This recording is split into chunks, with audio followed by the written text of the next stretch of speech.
इसको हम बोलते हैं फास्फोरस हैलाइड। यानी एक फास्फोरस एटम हैलोजन ग्रुप के साथ अटैच हुए तो क्या चेंजेस होता है बोलते हैं ना, इसको हम क्या बोलते हैं, फास्फोरस हैलाइड। ओके, तो क्या फास्फोरस हैलाइड में क्या होता है बोलते हो, इसमें दो टाइप्स के हैं, एक pH3 एंड pH5। ओके, तो पहले वाला हम देखेंगे pH। तो इधर x का मीनिंग क्या होता है बोलते हो, इधर क्लोरीन, ब्रोमीन, आयोडीन, ऐसे ये सभी फॉर्मेशन।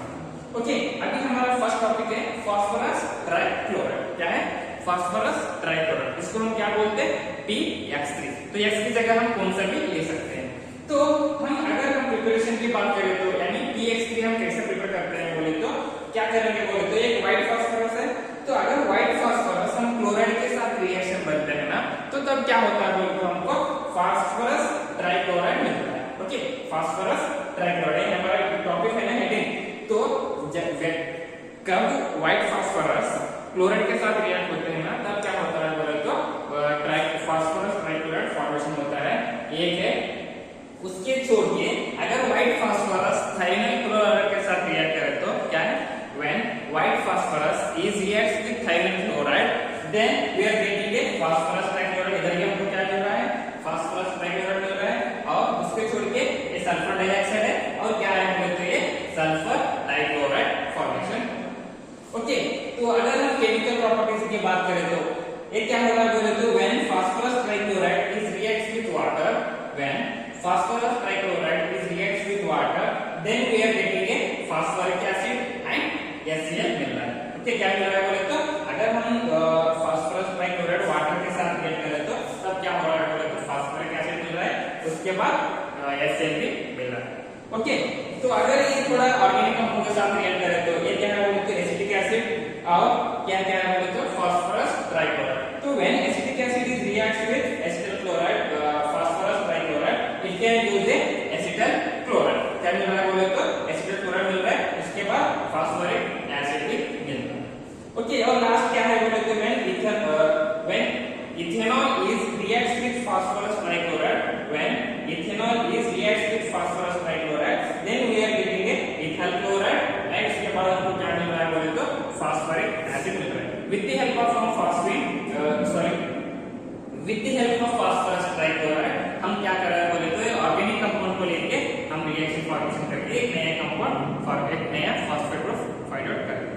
ओके, तो अगर हम स्ट्रक्चर की बात करें तो इसमें क्या है बोले तो pH3 का मतलब क्या है, हम क्या कर रहे हैं बोले तो X की जगह हम क्या ले रहे हैं, Cl ले रहे हैं, तो PCl हो गया।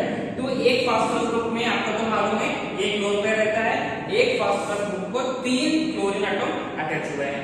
ओके, तो और इसका स्ट्रक्चर कैसे दिख रहा है बोले तो आपको पिरामिडल की तरह दिख रहा है, और ये क्या होता है बोले तो sp3 हाइब्रिडाइजेशन फॉर्मेशन।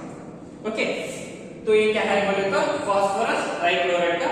अभी हम देखेंगे फास्फोरस पेंटाक्लोराइड। ओके, तो अभी हमारा अगला टॉपिक है फास्फोरस पेंटाक्लोराइड। इसको हम कैसे डिनोट करते हैं बोले तो pX5। तो x की जगह हम कौन से भी हाइड्रोजन एटम्स अटैच कर सकते हैं। ओके, तो अगर हम प्रिपरेशन की बात करें तो कैसे हम फास्फोरस पेंटाक्लोराइड प्रिपेयर करते हैं बोल के देखेंगे। तो कैसे करते हैं बोले तो एक व्हाइट फास्फोरस है, तो व्हाइट फास्फोरस को अगर हम 10 मोल ऑफ क्लोराइड, उसकी जगह हम फास्फोरस ट्राइक्लोराइड में क्या ले रहे थे, स्मॉल अमाउंट ऑफ ले रहे थे, 5 मोल उसमें ले रहे थे।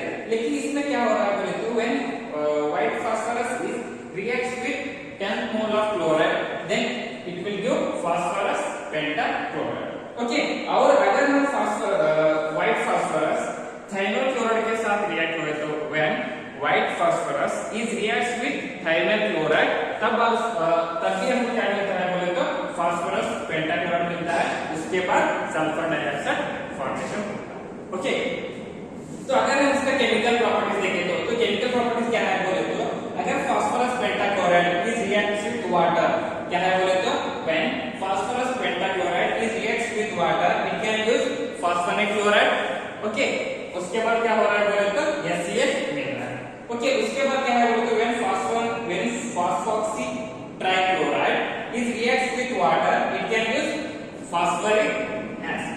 क्या है बोले तो फास्फोरिक एसिड। तो उसके बाद क्या हो रहा है बोले तो when phosphorus pentachloride is reacts with heating then we are getting a phosphorus trichloride and chloride.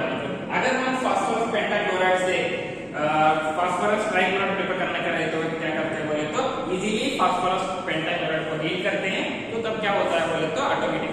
Phosphorus trichloride मिलता है। अगर हम फास्फोरस पेंटाक्लोराइड को कौन सा भी एक ऑर्गेनिक कंपाउंड के साथ रिएक्शन करें तो क्या चेंजेस होता है बोल के देखेंगे। तो यहाँ पर क्या है बोले तो इधर इथेनॉल है, ओके, यानी इथाइल अल्कोहल है। तो when ethanol is reacts with phosphorus pentachloride then we are getting a ethyl chloride और उसके बाद क्या होगा बोले तो फास्फोक्सिलिक ट्राइक्लोराइड एंड HCl क्लोराइड। तो वही हम अगर एक एसिटिक एसिड को हम फास्फोरस पेंटाक्लोराइड के साथ रिएक्ट करें तो क्या कर रहे हैं, एक एसिडिक एसिड को हम फास्फोरस पेंटाक्लोराइड के साथ रिएक्ट करें तो तब क्या हो रहा है बोले तो एसिटल क्लोराइड फॉर्मेशन हो रहा है, उसके बाद फास्फोक्सिलिक ट्राइक्लोराइड और HCl बच रहा है। ओके, ये क्या कर रहा है बोले तो एक फास्फोरस पेंटाक्लोराइड को ऑर्गेनिक कंपाउंड के साथ रिएक्ट करने के बाद फॉर्मेशन हो रहा है। ओके, तो अभी क्या है बोले तो एक अगर मेटल की बात करें तो ये क्या है बोले तो when silver is reacts with phosphorus pentachloride, when silver is reacts with phosphorus pentachloride then it will use silver chloride and क्या हो रहा है बोले तो फास्फोरस ट्राइक्लोराइड फॉर्मेशन हो रहा है। ओके, अगर उसके बाद एक टिन एक मेटल है तो tin is reacts with phosphorus pentachloride, अगर टिन फास्फोरस पेंटाक्लोराइड के साथ रिएक्ट होए तो तब क्या होता है बोले तो स्टैनस टेट्राक्लोराइड यानी स्टैनस टेट्राक्लोराइड फॉर्मेशन हो रहा है, उसके बाद फास्फोरस ट्राइक्लोराइड फॉर्मेशन हो रहा है। तो इसमें ये क्वेश्चन आता है why does Pl phosphorus trichloride fumes in moisture. ये बहुत इंपॉर्टेंट है, देखो एक या दो मार्क्स में पूछेगा why Pl phosphorus trichloride fumes in moisture. तो क्यों Pl यानी फास्फोरस ट्राइक्लोराइड रखे तो ऐसा मॉइस्चर क्यों होता है बोल के ये करते हैं। क्यों बोले तो क्या होता है बोले तो when phosphorus trichloride is reacts with water it can use phosphoric acid and HCl। तो अभी कहां पर तो जब रेनी सीजन में जब बारिश गिरता है ना तो बारिश गिरने के बाद क्या होता है बोले तो एक जगह ऐसा वाल क्या रहता है बोले तो ऐसा ठंडी की तरह ही रहता है, ऐसा पानी ठहरे जैसे लगता है ना, तो उसको ऑब्जर्व करने के लिए क्या करते हैं बोले तो वहां पर फास्फोरस ट्राइक्लोराइड रखते हैं ताकि वो क्या करता है बोले तो वाटर को ऑब्जर्व करके वहां से नॉर्मल कंडीशन ये करते हैं। और काम पर करते बोले तो गाँव में क्या होता है बोले तो जब रेनी सीजन रहता है ना तो बारिश गिरती क्या होता है बोले तो जो सरफेस है ना वो क्या होता है बोले तो पूरा ठंडी होता है, ठंडे मतलब ऐसा वाटर ऑब्जर्व की तरह रहता है। तो तब हम क्या करते हैं बोले तो वहां पर ऐसा थोड़ा फास्फोरस ट्राइक्लोराइड रखे तो वो क्या होता है बोले तो वाटर को ऑब्जर्व करता है यानी वो मॉइस्चर करता है। तो इसको सेम क्या होता है बोले तो PlCl3 फ्यूम से मॉइस्चर कैसे हो रहा है बोले तो when phosphorus trichloride is reacts with water then we are getting a phosphoric acid and HCl उसमें हाइड्रोलाइसिस हो रहा है। तो अगर हम इसका स्ट्रक्चर की बात करें तो इसका स्ट्रक्चर कैसा है बोले तो बाई पिरामिडल के जैसा है। कैसा है स्ट्रक्चर बोले तो बाई पिरामिडल। तो ये PCl5 का कैसा हो रहा है बोले तो ये क्या है PCl5। तो एक फास्फोरस एटम 5 क्लोरीन एटम के साथ अटैच हुए हैं। तो यहाँ पर बात करें तो यहाँ एक क्लोरीन, यहाँ एक क्लोरीन और यहाँ एक क्लोरीन, ये क्या है बोले तो ये इक्विटोरियल है, ये इक्विटोरियल है, ये इक्विटोरियल है और ये इक्विटोरियल है। तो इसमें क्या होता है बोले तो PCl5 में ये क्लोरीन ये क्लोरीन ये क्लोरीन सभी क्या रहता है बोले तो साइज इसका इक्वल रहता है। और जो ये दोनों क्लोरीन है ना ये क्या है बोले तो HCl है ना, आगे सरफेस बोलते हैं उसको हम क्या बोलते हैं HCl बोलते हैं। अगर साइड में रहता है उसको क्या बोलते हैं इक्वेटोरियल बोलते हैं। ये क्या है बोले तो साइड में अटैच हुए हैं, इसको हम क्या बोल रहे हैं इक्वेटोरियल बोल रहे हैं। अगर ऐसे सरफेस में रहे तो उसको हम क्या बोलते हैं HCl बोलते हैं। तो इसमें क्या हो रहा है बोले तो ये तीनों क्लोरीन एटम क्या है बोले तो इक्वेटोरियल है तो क्या है बोले तो सेम साइज है। लेकिन ये दोनों क्लोरीन एटम क्या है बोले तो इससे थोड़ा लॉन्गर इन साइज है। तो इसकी वजह से क्या हो रहा है बोले तो इसका रिपल्शन ज्यादा है, इसकी वजह से क्या होता है बोले तो इसका स्ट्रक्चर बाई पिरामिड है। ओके, तो अभी हमारा अगला टॉपिक है oxo acids of phosphorus. Oxo acid का मतलब होता है कौन सा भी एक एलिमेंट के साथ ऑक्सीजन एलिमेंट्स अटैच हुए तो उसको हम क्या बोलते हैं ऑक्सो एसिड्स बोलते हैं। मतलब एक एलिमेंट के साथ ऑक्सीजन एटम्स अटैच हुए तो उसको हम क्या बोलते हैं ऑक्सो एसिड्स। ओके, तो अभी हमारा पहला वाला क्या है बोले तो हाइपोफॉस्फोरस सल्फर फास्फोरस। ओके, क्या है बोले तो हाइपोफॉस्फोरस। तो इसका केमिकल फॉर्मूला क्या है बोले तो H3PO। इसको हम फास्फोनिक नाम से भी बुलाते हैं। क्या बोलते हैं बोले तो फास्फोनिक नाम से भी हम बुला सकते हैं। ओके, तो अगर हम इसका ऑक्सीडेशन स्टेट की बात करें तो यानी H3PO2 इसका ऑक्सीजन स्टेट देखिए तो कितना है हमारे पास हाइड्रोजन इधर 3 है। तो 3 तो इसका चार्ज कितना रहता है? अगर हाइड्रोजन वो नॉन मेटल के साथ क्या होता है बोले तो +1 चार्ज रहता है, और मेटल के साथ क्या रहता है बोले तो -1 चार्ज रहता है। इधर फास्फोरस क्या है बोले तो नॉन मेटल है, इसकी वजह से क्या है बोले तो चार्ज +1। ओके, प्लस अभी हम क्या कर रहे हैं? फास्फोरस का ऑक्सीडेशन स्टेट फाइंड कर रहे हैं, तो हम क्या करते हैं बोले तो फास्फोरस का X बोल के डिनोट करो। ओके, तो उसके बाद प्लस ऑक्सीजन हमारे पास कितना है? 2 है, तो 2 माइनस इसमें क्या होता है बोले तो ऑक्सीजन का चार्ज कितना है बोले तो -2 है। जो भी जो पूरा पेरोक्साइड फॉर्मेशन होता है ना, तब क्या होता है बोले तो -1 रहता है, उसके छोड़ के ऑक्सीजन सभी ग्रुप में -2 चार्ज रहता है। ओके, इज इक्वल टू हमारे ऊपर क्या तो चार्ज है क्या ऊपर नहीं है ना, तो इसको वजह से इज इक्वल टू 0। तो अभी क्या होता है बोले तो 3 प्लस 2 into 2 कितना होता है बोले तो 4। सो x माइनस तो प्लस इंटू माइनस क्या होता है -4 इज इक्वल टू 0। ओके, तो अभी हम x का एक करें तो ये इधर जाता है, इधर गए तो एक -1 है ना, तो इस तरफ गए तो क्या होता है बोले तो +1 होता है, तो ये +3 है ना, इस तरफ गए तो क्या होता है -3 होता है। तो x इज इक्वल टू कितना होता है बोले तो 4 - 3 x is equal to +1 oxidation state हो गया। तो अगर हम ऑक्सीडेशन स्टेट की बात करें तो यानी Sp2O2 का ऑक्सीडेशन स्टेट की बात करें तो क्या होता है बोले तो +1 ऑक्सीडेशन स्टेट। तो उसके बाद अगर हम इसका स्ट्रक्चर देखें तो यानी हाइपोफॉस्फोरस का स्ट्रक्चर देखें तो कैसा होता है बोले तो इसमें क्या है बोले तो एक POH बॉन्ड रहता है और एक PH बॉन्ड रहता है और एक क्या रहता है बोले तो PO बॉन्ड रहता है। तो ये अब क्या करना बोले तो इंपॉर्टेंट स्ट्रक्चर 1 मार्क्स के लिए, तो आप क्या करना बोले तो इतना याद रखें तो आप इजीली क्या कर सकते हैं बोले तो स्ट्रक्चर ड्रा कर सकते हैं। कैसे बोले देखो, अब ये भी काम कर रहा बोले तो P के ऊपर क्या है ऑक्सीजन ग्रुप है, तो ऑक्सीजन ग्रुप हो गया, ये हो गया। P के ऊपर क्या है ऑक्सीजन ग्रुप है ना, तो एक हो गया। उसके बाद क्या है बोले तो एक फास्फोरस को कितना है pH कितना बॉन्ड है 2 है, तो 1 और 1 2। ओके, समझ में आ रहा है? क्योंकि यहाँ पर क्या है बोले तो P डबल बॉन्ड कितना है बोले तो 1 है, यहाँ पर कितना बोला है 1 है, तो हम क्या करें इधर 1 अप्लाई किए हैं। तो इसके बाद क्या होता है बोले तो pH कितना बॉन्ड है हमारे पास बोले तो pH कितना है हमारे पास 2 है, तो pH 1 और pH 2 हो गए। तो अभी हमारे पास क्या बचे POH बचे, तो ये क्या होता है बोले तो POH। तो ये क्या है बोले तो स्ट्रक्चर ऑफ H3PO2 का स्ट्रक्चर है, इंपॉर्टेंट है, देखो 1 मार्क्स के लिए ये बहुत इंपॉर्टेंट है। ओके, तो अगर हम इसका कैसे प्रिपेयर करते हैं बोले तो व्हाइट फास्फोरस और अल्कली मेटल के साथ रिएक्ट होने के बाद हम इजीली हाइपोफॉस्फोरस प्रिपेयर कर सकते हैं। तो अभी हमारा सेकंड क्या है बोले तो ऑर्थोफॉस्फोरस। क्या है बोले तो ऑर्थोफॉस्फोरस। तो इसका केमिकल फार्मूला क्या है बोले तो H3PO3। तो अगर हम इसका ऑक्सीजन स्टेट फाइंड करना चाहते तो कैसा करते हैं बोले तो H3PO3। तो इसमें क्या हाइड्रोजन कितना है हमारे पास 3 है, तो 3 तो चार्ज कितना रहता है +1।